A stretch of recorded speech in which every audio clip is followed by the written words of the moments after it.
Hard conversations are a skill. It's not a personality trait. You don't have it or not have it. It's a skill that you can learn and develop. There's an art and a science to having these hard conversations, but guess what? A lot of them can be solved with systems and structure. At the very least, it's going to make that hard conversation easier. Welcome back to another episode of the Elite Business Advice podcast. My name is Chris Moore, the founder of Elite Business Advisors, your host here for the podcast.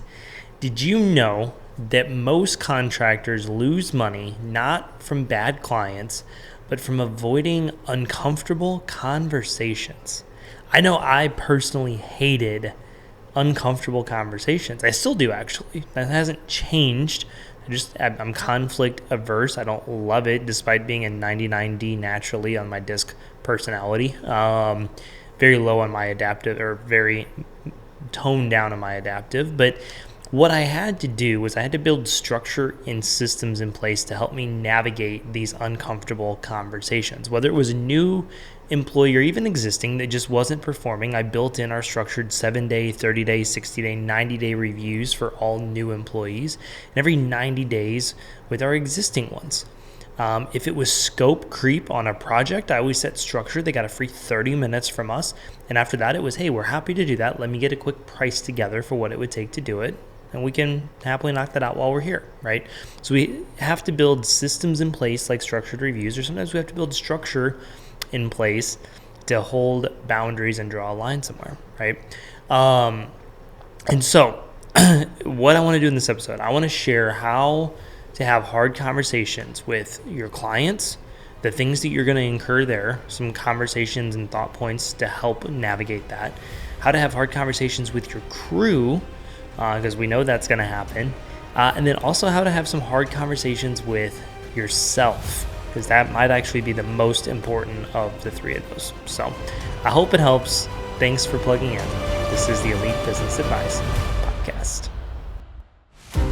Most of you guys listening to this have been or still are true craftspeople at heart.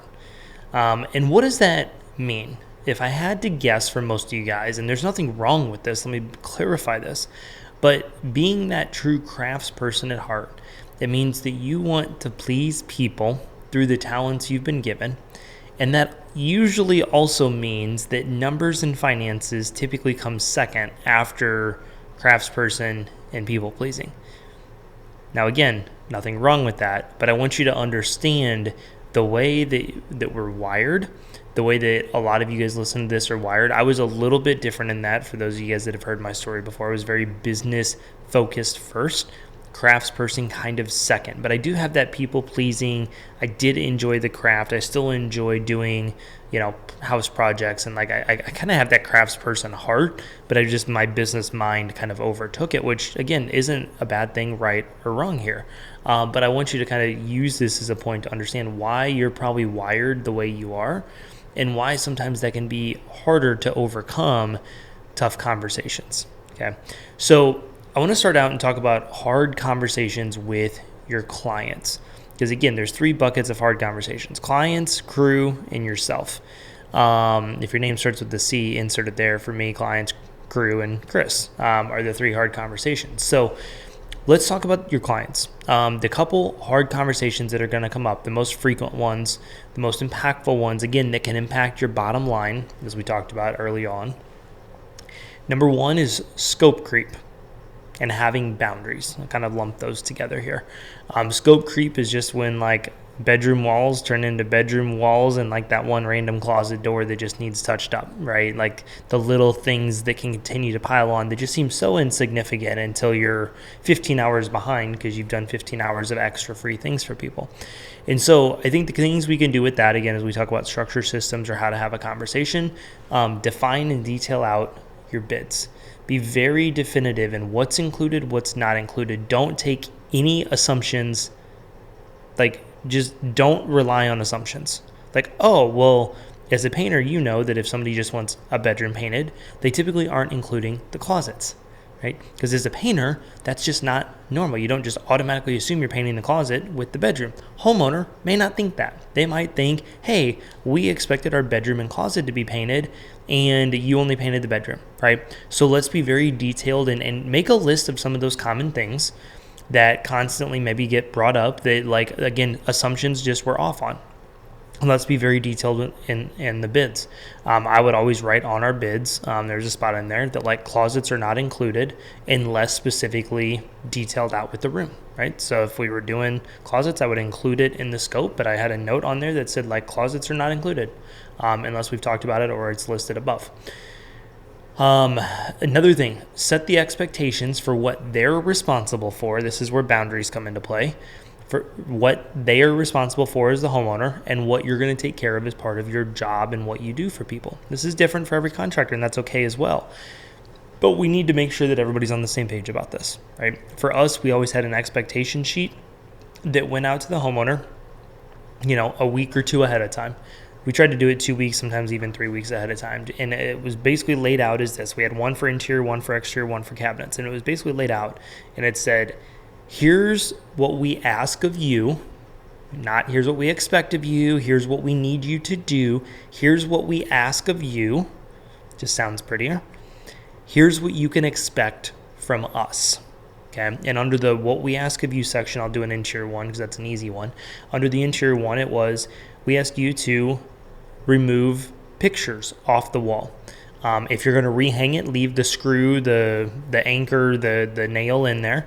If you were not going to rehang there, pull it out. Where that way our system is, if we see a hole, we're filling it. If we see a nail, a screw, or an anchor left there, we're leaving it, okay?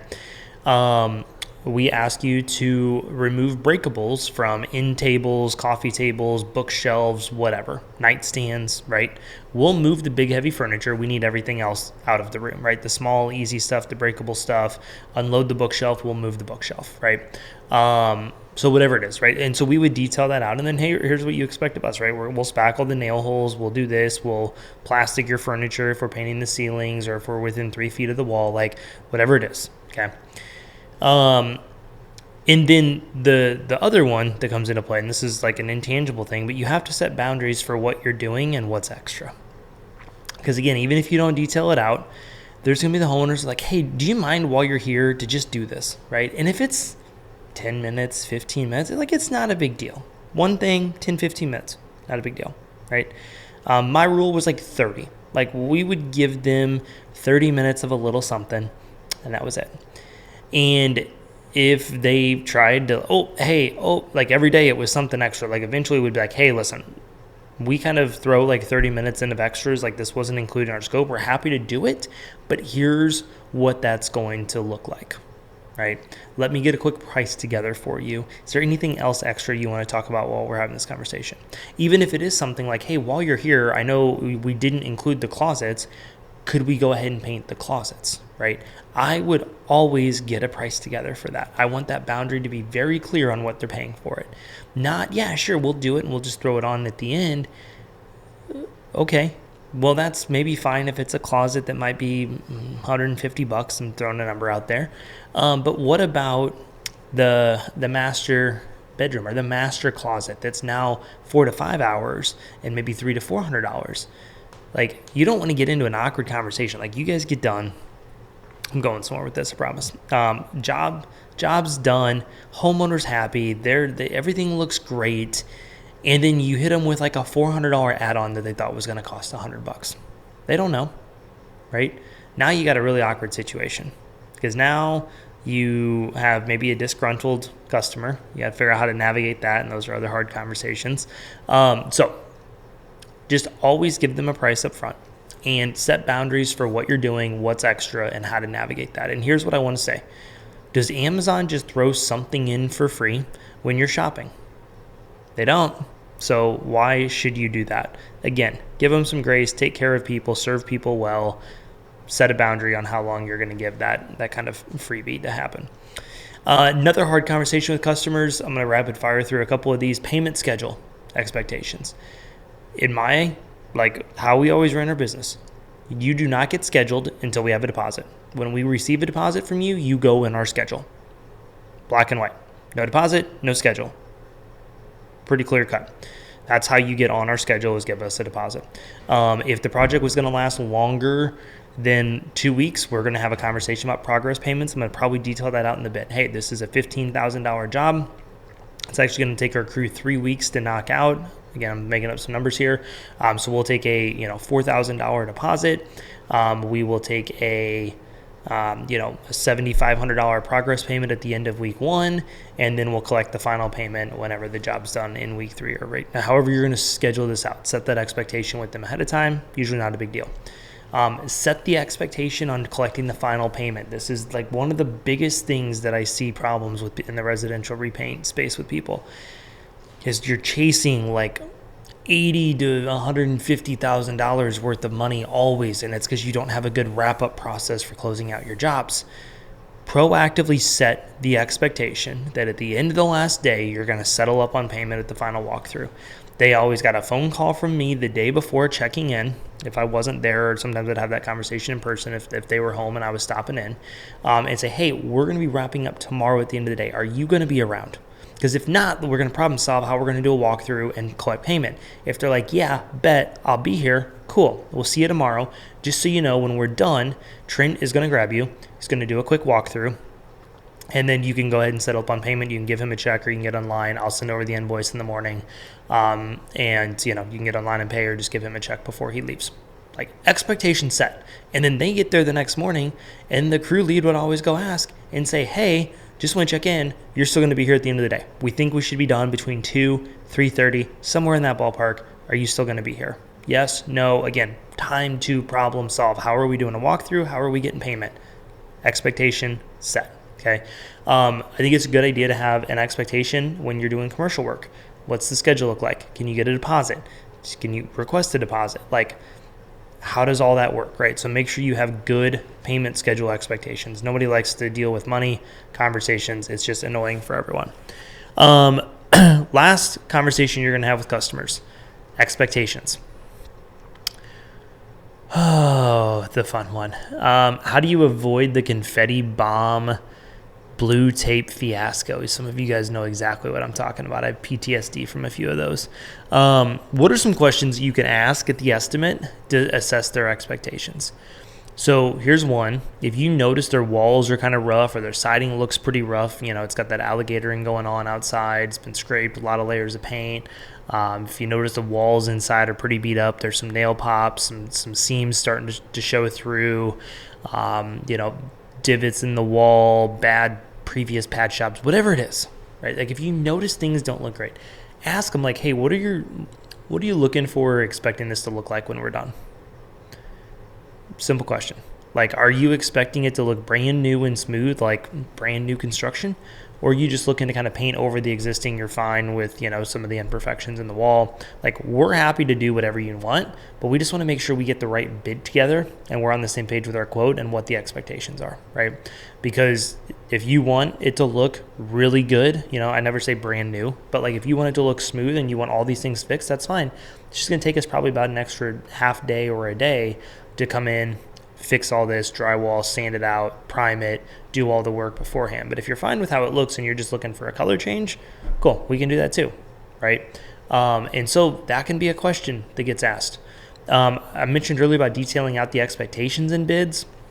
I think point out problem areas or paint failures that aren't going to be addressed, right? If they're like, hey, yeah, no, we're fine with how it looks, just come in, obviously, patch the nail holes and holes or anything crazy.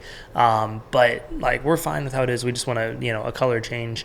Great. I'm going to make some notes on there. Like, nail pops in the living room that, we will not be fixing, stress cracks that we will not be fixing. Like, we will not, we will only be patching, nail holes and screw holes in the walls, not fixing any blemishes or anything else, right? Like, you're going to want to detail out anything like that after that conversation. So, or again, even if you don't have that conversation, just make some notes on that, and just so they kind of know what that expectation looks like. One thing you can do, you can only do so much ahead of time. You can only, then a lot of it's relying upon how you're navigating your jobs day to day. So one tip to kind of align expectations is to do a walkthrough at the end of every day on what was accomplished, what's finished, Let them know what needs another coat and what tomorrow's game plan. Hey, we only got one coat in the bedroom. Don't overthink it if it doesn't look great. It needs another coat still. But like with, hey, we want to show you what we got done. Look it over. Let's do a quick walkthrough. And just, make sure you're happy with it, right? Make sure you like the color, make sure you're happy with it, everything. This is going to give you prompt feedback if there's going to be issues with expectations.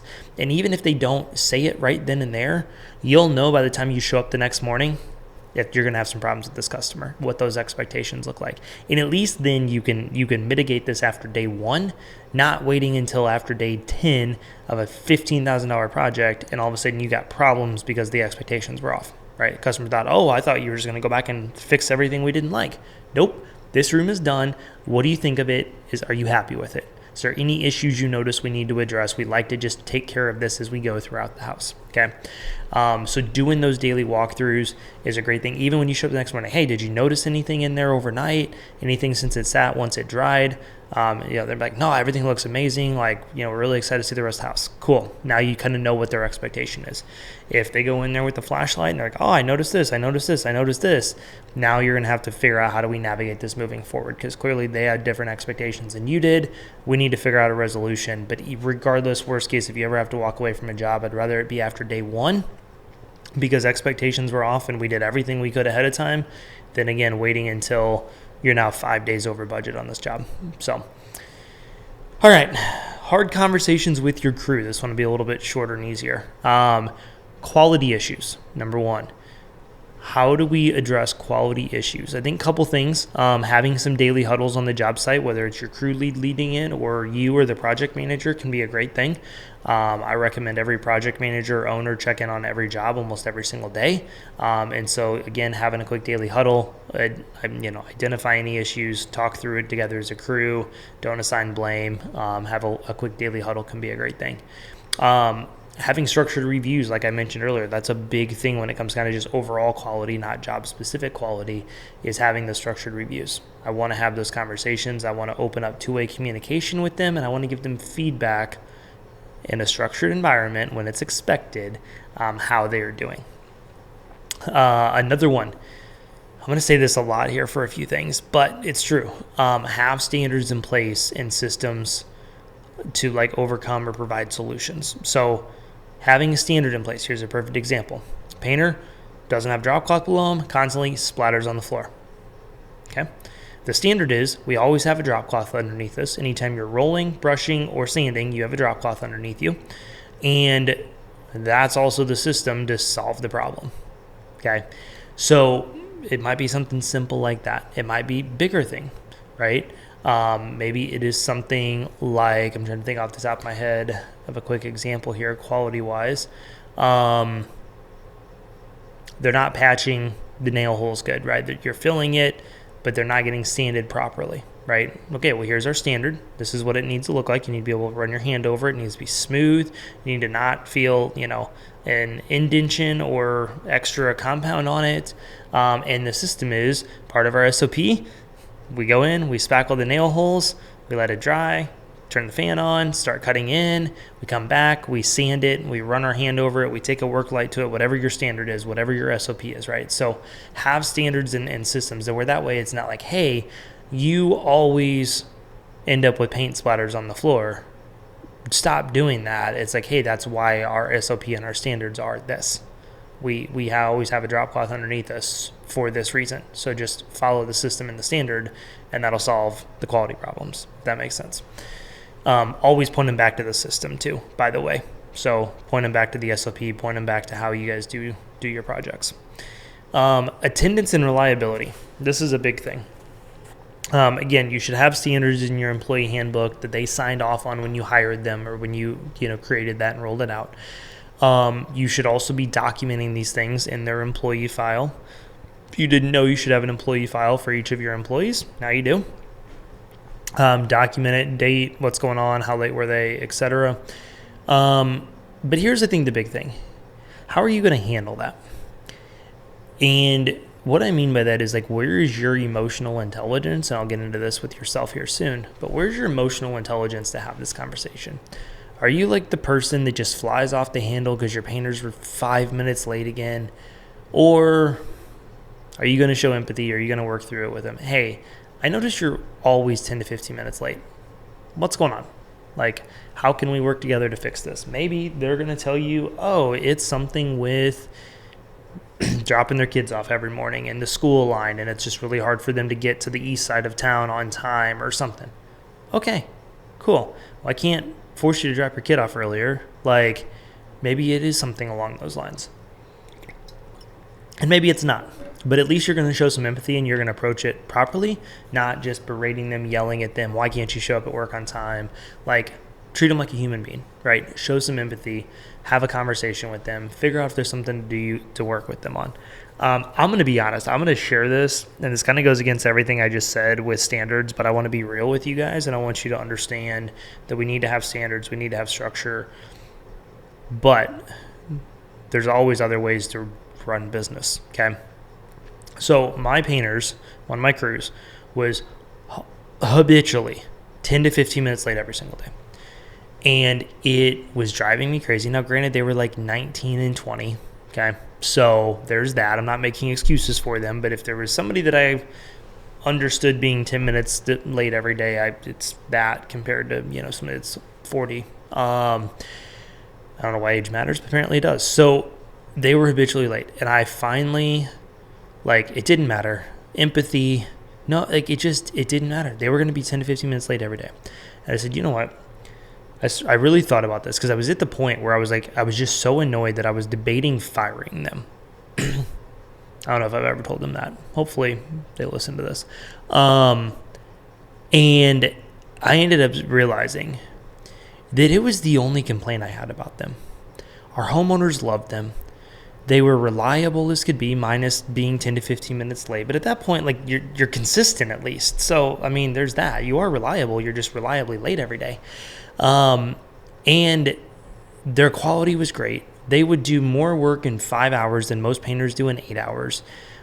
They followed our systems.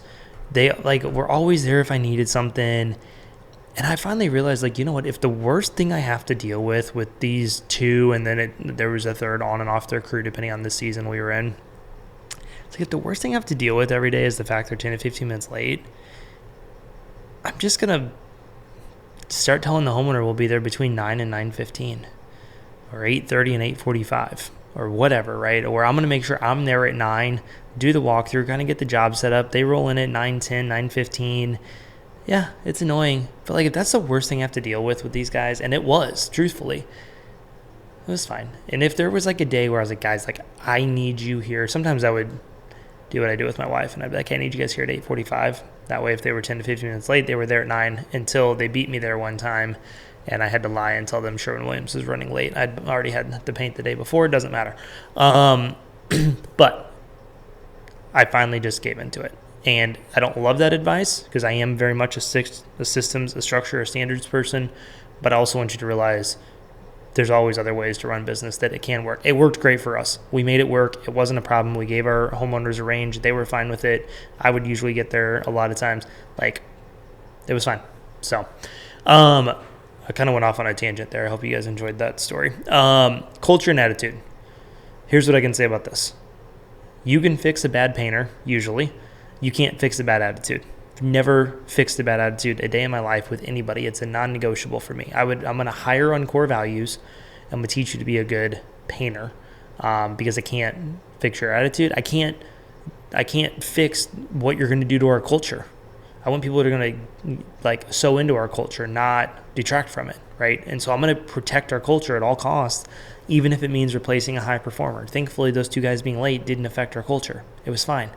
If it would have started affecting our culture and all the other employees, then I would have had a problem with it, and I would have had to let them go because I would have made that hard decision after having more hard conversations. Common thing with this, praise in public, correct in private. Praise good culture, praise good decisions. When things need corrected, do it in private. Don't ever do that in front of a team. Don't ever do it in front of one other person even if it's somebody that's below them, doesn't matter. Or above them, I should say. Don't do it. Always in private, one-on-one. Here's the big thing. Lead with empathy. Have a heart-to-heart one-on-one with somebody. Ask them what's going on in their lives. If their culture sucks, their attitude sucks, especially if it's changed, hey man, I noticed your attitude's really shifted the last 2 months. Is everything okay? You okay at home? You okay personally? What's going on? Like, and sometimes they just go, wow, man, I didn't realize I was just going down like a slippery slope and like, getting sucked into conspiracy theories and, whatever. And like starting to get wow, I'm really glad you said something. Right? Or they're going to be like, man, yeah, I'm going through, divorce or going through this or, whatever. Like, or they're just going to be like, no, I'm good. I'm like, okay. And then if they don't shift after that, then some more hard conversations are going to have to happen. But sometimes it's just like a reset. Just hey, man, I noticed like you've always been like a big part of our culture and our attitude. And I just noticed the last couple of months things have shifted for you. Like, are you okay? And usually they're going to open up and tell you. And again, sometimes that's a good reset point to get back on track. Okay. So again, it doesn't have to be like we have this big, huge thing. Just treat them like a human being. Have empathy. Have a heart to heart with them. Last thing I want to wrap up with here is how do you have hard conversations with yourself? And you might think you have conversations with yourself. Some people do, some people don't. Maybe it's mental illness, maybe it's not. I don't know. I'm not here to diagnose that, but here's what I can say. You are going to have conversations with yourself all day, every day. What you say when you talk to yourself is probably one of the most important things that affects your attitude every single day. And so you're going to have hard conversations with yourself about how you delegate and give up control. First thing you need to give up is job site ownership. Train a crew lead, get somebody ready to take over for you. Let them own the job. Okay? They wrap it up, they do the walkthrough, they collect the final payment, whatever it is. Let them own the job site. Eventually, let them get there and start the job too. That's like a home run bonus. Then we need to give up administrative things. One of the biggest mistakes, I will say, that I think most painting business owners look back on is not giving up, not delegating some of the administrative stuff sooner to somebody. Even if it's in a part-time role, even if it's a VA, even if it's a spouse, sibling, somebody that can come in and help you do administrative stuff, that you need to do it sooner. I've definitely leveraged our 14-year-old niece at different times years ago to just like, hey, I've got this spreadsheet and I've just got this like really mindless thing that I just need you to do with it. And it's super easy and you can do it. And I just need you to go deal with it. Okay. I tried to learn from when I had my painting business to not make that same mistake here. I definitely still did, but I at least was able to delegate some stuff sooner. Here's what I want you to think about. If everything goes through you, the business won't thrive. You will bottleneck your own company. The only thing standing between you and where you want to go is unfortunately yourself. So how do we help you get out of your own way? The second thing with hard conversations with yourself is the fact that you have to make an identity shift. You have to go from being an operator to an owner. And guess what? Business owners, they focus on systems. They focus on hiring. They focus on numbers. They don't focus on paint application and ladders and plastic. Okay? We have to shift our mindset to focus on things. I was talking to one of our clients this morning, very true crafts person. And the conversation came up. He's like, I get into these jobs and like all of a sudden I'm like, man, how did so much time pass? Like what happened? Like I'm moving. I'm not on my phone. I'm working.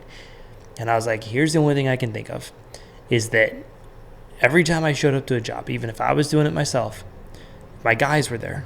I had one thought. How quickly can we get in and out of this job? Now, it wasn't all about the numbers. It wasn't that we didn't care about quality. We had plenty of happy customers. We had plenty of 5-star Google reviews. Like, we would make people happy. We would do that. But my focus was like, how do we get in and out of here the quickest? Whether it was me putting my time into it, whether it was my guys there. Hey, how do we get in and out? What are the systems we need? What is the job site plan? How do we get out of here the quickest and on to the next one? And how much money can we make on this job? That was my mentality. It wasn't being a craftsperson. And again, that's okay. And it's okay if you are being a craftsperson, but we have to think differently. We have to think numbers and schedule and how do we get in and out of here. And where that conversation went with that client was, I know he's probably spending too much time doing too many extras with things that they'll never see because he sees it. But 98% of his customers never will see the little imperfections that he's taking extra time to fix for them. And I appreciate that. And Him and I have had that conversation a lot. So, that being said, we have to think differently. It all starts with self-leadership. We can't lead others if we can't lead ourselves. Okay? I'll do a whole nother episode sometime soon on how do you lead yourself. It's something I'm on a journey of self-discovery, making sure that I'm leading myself well so I can lead my wife, I can lead my family, can lead our business, can lead our church, everything that I'm responsible for in leadership. What I've realized is I can never be better at leading it if I can't lead myself. So I'll do a whole separate episode on that one here soon. Here's what I'll wrap you up with. Here's what we're going to wrap up with. There's a funny story, but we're so far over on time. Here's what I want you to know. The good news about all of this that we just talked about. Hard conversations are a skill. It's not a personality trait. You don't have it or not have it. It's a skill that you can learn and develop. There's an art and a science to having these hard conversations, but guess what? A lot of them can be solved with systems and structure. At the very least, it's going to make that hard conversation easier. Thanks for plugging into this week's episode. I hope you're able to take a few nuggets away from it to implement into your business. Remember, knowledge without implementation is useless. If you're curious about what we do and how we help painting contractors all over North America, schedule a free business analysis meeting with us at www.elitebusinessadvisors.com. Our entire team of advisors have ran and managed painting companies just like myself and are here to help support you on your journey. We have packages available for contractors at every stage of business, from flying solo and just starting out, all the way to multi-million-dollar businesses. And lastly, if you loved this episode, please leave us a rating and a review. It helps others on the platform find our podcast, and it could be the best blessing that's ever happened to them thanks to you. Thanks for plugging in, and we'll see you back for next week's episode.